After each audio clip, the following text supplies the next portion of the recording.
حضرت برا بن مالک نا 12 سال کی عمر ہے، 12 سال نبی پاک گلی سے گزر رہے تھے تو دوڑ کے آ گئے، آ کے نا حضور سے چمٹ گئے، عرض کرنے لگے حضور کوئی حکم بتائیں، میرا دل کرتا ہے آپ کی بات مانوں، کوئی حکم حضور۔ مجمع الزوائد میں حدیث، اس ایک حدیث کے لیے نا میں کو 5000 روپے کی پوری کتاب، پوری 10 جلدیں خرید کے لایا تھا ایک حدیث کے لیے۔ پیاری بڑی ہے، شاندار بڑی ہے، وہاں میرا دل کیا، میں نے کہا جس کتاب میں ہے نا ساری کتاب ہی منگا لو۔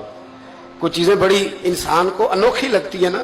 حضرت برا بن مالک رضی اللہ، چھوٹی سی عمر ہے، حضور سے لپٹ گئے تو حضور نے فرمایا بیٹے کیا ہوا؟ عرض کرنے لگے حضور کوئی حکم بتائے، میرا بھی دل کرتا ہے عمل کروں۔ تو حضور نا چھوٹے چھوٹے کام بتاتے ہیں، دکان سے، یہ بچوں کو یہی بتانا ہوتا ہے نا، دکان سے لے آ، یہ کر دے، فلاں کو بلا لے، لیکن حضور ان کی غیر موجودگی میں ان کا ذکر بڑا کرتے۔ ایک دن کچھ لوگ کہنے لگے حضور بڑا ذکر کرتے ہیں پر وہ کرتا تو چھوٹے موٹے کام ہے بچہ۔ تو نبی پاک نے ایک دن ارادہ کیا کہ ان کو تجربہ نہ کرائیں کہ وہ پیار کتنا کرتا ہے۔ رسول کریم فرمانے لگے میں جو کہوں گا کرو گے؟ حضور کروں گا۔ فرمایا جاؤ اپنے باپ کی گردن کاٹ کے لاؤ۔ کس کی جی؟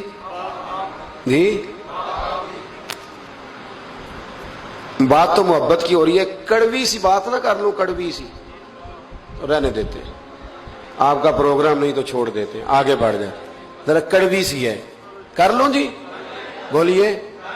یعنی باپ کی، ہم محبت رسول میں صرف داڑھی کی بات کرتے ہیں، کسی کی گردن کی نہیں، صرف ہم کہتے ہیں حضور سے محبت ہے تو میں نے کہا تھا نا کڑوی ہے، تو آپ نے مجھے گھورنا شروع کر دیا اور خاصا تیز گھور رہے ہیں آپ۔ اور خدا کے بندو یہ رسول اللہ کی سنت ہے، کسی کو نہ اچھی لگے، کسی کوئی تعریف نہ کرے پر میرے رسول کو تو اچھی لگتی ہے کہ نہیں؟ نبی، ایک بندہ مجھے کہتا ہے داڑھی کے نام پہ لوگ تانے بڑے دیتے ہیں، داڑھی رکھی ہے تو یہ کرتا ہے، تو میں نے کہا یہ نبی پاک کے نام کا تانا، اسے خوش ہو کے قبول کر، اس کا بڑا مزہ ہے، اس کو یوں سینہ کھول کے کہہ دے تانا، دے تانا۔ تو کبھی کبھی نا ایسا ہوتا تھا، میں پڑھتا تھا تو کبھی گزرتے تو کہتے وہ جا رہے ہیں داتا صاحب والے، وہ جا رہے ہیں غوث پاک والے، تو میں نے کہا الحمدللہ، یہ اس طرح ہمیں روز چھیڑا کرو، اس طرح روز چھیڑا کرو، ہمیں خوشی ہوتی ہے، اور یہاں بھی کہنا اور قیامت میں جا کے بھی یہی کہنا کہ یہ داتا صاحب والے ہیں، وہاں بھی کہنا کہ یہ غوث پاک والے ہیں، یہ چھیڑو ہمیں، ہم یہ چھیڑتے ہو تو ہمیں مزہ آتا ہے، یہ کہا کرو، ہمیں روز کہا کرو۔ اللہ تعالی ہمیں عقیدے پر استقامت نصیب فرمائے۔ آگے بڑھتا ہوں، بات مکمل کرتا ہوں۔ حضرت برا بن مالک رضی اللہ تعالی عنہ نا، حضور نے فرمایا جا اپنے ابا کا سر کاٹ کے لا، تو وہ دوڑے۔ ایک روایت میں ہے کہ مولا علی کے گلے میں تلوار لٹک رہی تھی، یوں کھینچی، اور اس نے جذبات سے دوڑے کہ حضور نے فرمایا اسے پکڑ لو ورنہ یہ گردن کاٹ بھی لائے گا، پکڑ لو اسے ورنہ یہ کاٹ دے گا۔ اللہ کی قدرت کہ تھوڑا وقت گزرا تو وہ بیمار ہو گئے۔ دن میں 2 مرتبہ میرے نبی پاک تیمارداری کرنے جاتے۔ ایک شام رسول کریم تشریف لے گئے تو حضور سرانے بیٹھے، ماتھے پہ ہاتھ رکھا تو کریم محبوب ان کے باپ کی طرف کان میں کچھ کہا ان کے والد سے، حضور ہونے لگے،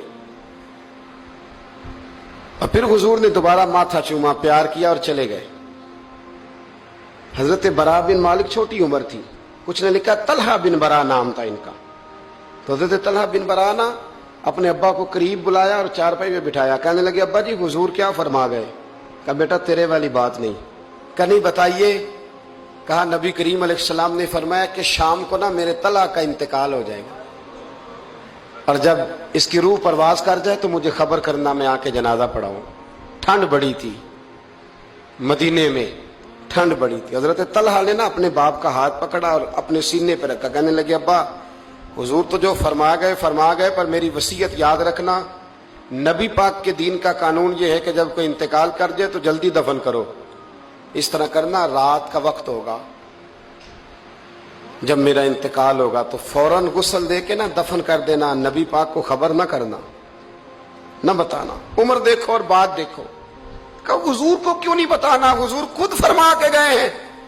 تو کہنے لگے رات کا وقت ہوگا تو جن گلیوں سے حضور نے گزر کے آنا ہے نا وہ یہودیوں کے محلے ہیں، ایسا نہ ہو کہ میرے جنازے کی وجہ سے کوئی یہودی میرے نبی کو تکلیف دے دے، میرے جنازے کی وجہ سے، جنازے کی وجہ۔ یہاں کہتے ہیں حضرت صاحب مجھے بڑا پیار ہے آپ سے پر میرے گھر ضرور پہنچے، جیسے مرے یا جیے،